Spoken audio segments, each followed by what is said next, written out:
Hai, Assalamualaikum warahmatullahi wabarakatuh. Kembali lagi dengan saya Basri. Nah, kali ini kita akan belajar tentang MPVM lagi. Nah, sebelumnya ada video belajar arsitektur pattern MPVM di Android. Ya, ini videonya. Yaitu secara dasar bagaimana itu MPVM. Nih ya, bisa ditonton. Nah, sekarang gimana kita akan melanjutkan dari project tentang resep ini. Projectnya udah saya buka, dimana nanti saya akan pakai yang namanya itu repository pattern dengan menggunakan MPPM juga. Nah, di sini projectnya sebenarnya dari video-video sebelumnya itu projectnya udah ada di GitHub. Jadi dari MPP, kemudian tanpa pattern itu udah ada dari beberapa video ini, atau teman-teman bisa nonton di playlist yaitu ini ya, Android app menggunakan database. Nah, jadi kita langsung ke project aja. Jadi kalau untuk sebelumnya, untuk MPP itu ada di branch MPP. Ini ya, nah sekarang saya buat aja branch baru yaitu MPPM. Oke. Dan sebenarnya udah saya buat. Dia ada di satu package baru namanya main. Dan sebelumnya tanpa pattern itu ada di main activity. Jadi seperti ini ya, tutorial yang sebelumnya. Ini tanpa pattern, jadi ada satu metode get data receipt untuk mendapatkan data resepnya menggunakan retrofit, yaitu dengan metode seperti ini. Kita call datanya, dan kemudian ada metode on response, dan kita kelola datanya, kita masukkan ke dalam data resep datanya, dan diolah di metode sini tampil resep, di mana ada variabel array items yang sama dengan new string data receipt.size. Kemudian dari data receipt.size ini dibuat perulangan dan dimasukkan ke dalam data receipt lagi, dan dari data itu dimasukkan lagi ke dalam recycler view. Nah, dan sekarang dengan menggunakan MPPM, pertama saya buat satu kelas baru yang namanya itu main repository. Nah, kalau di sebelumnya di video yang belajar arsitektur MPPM ini logiknya ada di view model. Nah, ini logiknya saya taruh di main repository, di mana ada pertama di sini ada buat variabel ya, buat nama variabelnya. Kemudian di bawah sini kita buat instance-nya, artinya ini instance untuk nanti akan dipakai ketika main repository ini di init atau di buat objek baru di view model nanti. Nah, kemudian di sini dibuat satu objek lagi, satu variabel lagi yang dari REST API, REST API isinya ini. Kemudian dibuat satu nama lagi, public main repository, yaitu REST API sama dengan data server.getClient.create REST API.class. Ini untuk menginit REST API-nya. Nah, kemudian dibuat satu metode yang namanya getData, di mana ada mutable live data, di dalamnya ada respond get all data receipt. Kemudian dibuat variabel lagi receipt item mutable live data, kemudian dibuat lagi errornya, sebenarnya ini belum kepake ya, jadi bisa dihapus aja.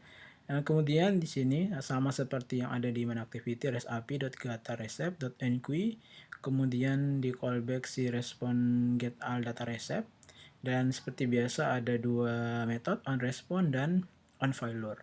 Nah, kita masukin logiknya, if response is successful, kemudian masukin datanya ke receipt item mutable live data set value respond body. Nah, ini ada di atas ya.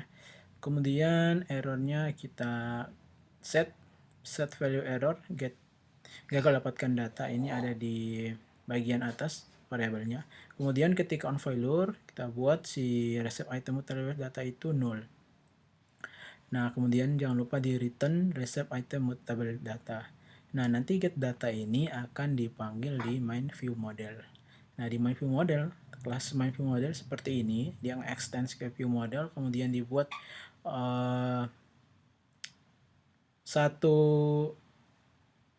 tiga objek. Yang pertama itu mutable left data, kemudian di dalamnya ada response get all data receive. Ini yang kita pakai sama seperti di REST API ketika memanggil get data receive-nya. Kemudian ada variabel error dan variabel main repository, dan seperti biasa di init dulu mutable data tidak sama dengan null, kita return. Kemudian dalamnya ada main repository sama dengan main repository get instance. Ini get instance ini yaitu init dari si main repository. Kemudian mutable data sama dengan main repository titik get data, artinya nanti kita panggil si method get data ini yang mereturn hasil dari apa yang di hit. Kemudian kita buat satu variabel live data yang namanya itu get data receive. Kemudian returnnya itu yaitu mutable live data, yaitu hasil dari ini respond body ini. Nah, ini nanti get data receive ini nanti akan dipanggil di main activity 2. Nah, jadi di sini saya membedakan antara main activity dan main activity 2. Kalau main activity 2 itu dia sudah menggunakan pattern MPVM. Nah, di sini ininya sebenarnya sama. Di bagian atas dia butuh variabel. Kemudian di dalam method onCreate di main activity 2 yaitu ada di sini main view model, kita init dulu, kemudian main view model.init, dan di sini kita panggil main view model .get data receive .observes. Nah, di sini kenapa dia sudah support lambda? Karena di dalam book Gradle ini saya menambahkan ini compile option, source compatibility 1,8 dan target compatibility 1,8. Ini supaya project ini support lambda. Nah, lambda ini gimana ini? Tanda lambda ini seperti ini, ada panah kayak gini. Ini tanda lambda. Kemudian di dalam sini kita bisa mendapatkan hasil dari get data receive ini, yaitu return mutable live data. Nah, di sini bisa kita ambil datanya data receive.al data.getReceive. Nah, di sini bisa kita validasi juga data.getReceive tidak sama dengan 0, maka kita akan set dia ke dalam adapter. Ketika dia 0, maka kita akan berikan message yang mendapatkan data. Jadi hanya ini aja.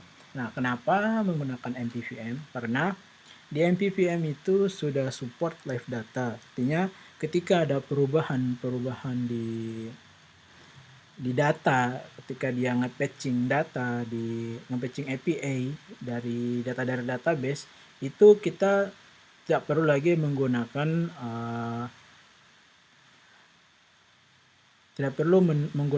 sweep refresh, atau kita membuat beberapa kali hit ke API. Itu nggak perlu lagi, karena si view model ini yang akan mengatur life cycle dari Android gitu. Jadi secara tidak langsung sebenarnya datanya akan ke-update. Itu keunggulan menggunakan pattern MPVM gitu. Jadi seperti itu perubahan dari menggunakan MPVM. Jadi di sini saya udah buat login menggunakan MPP, dan di bagian main itu menggunakan MPVM. Nah, ini bisa di running. Nanti datanya akan muncul juga. Dan teman-teman, kalau misalnya datanya belum running, dipastikan di bagian konstan itu base URL-nya itu sama dengan yang di lokal ya. Dan datanya bisa diakses tuh. Oke, ini nanti saya push juga ke repo. Jadi teman-teman bisa ngambil dia di branch MPVM. Jadi di sini ada 3 branch, Master, MPV, dan MPVM. Oke, seperti itu. Dan nanti kalau misalnya teman-teman punya pertanyaan atau punya request masih belum mengerti dengan MPVM, nanti bisa tambahkan di kolom komentar. Dan ini udah selesai. Ini splash screen-nya. Dan datanya lagi di patching. Oke, seperti itu. Nah, teman-teman, jangan lupa subscribe channel ini. Semoga apa yang disampaikan ini bermanfaat. Assalamualaikum warahmatullahi wabarakatuh.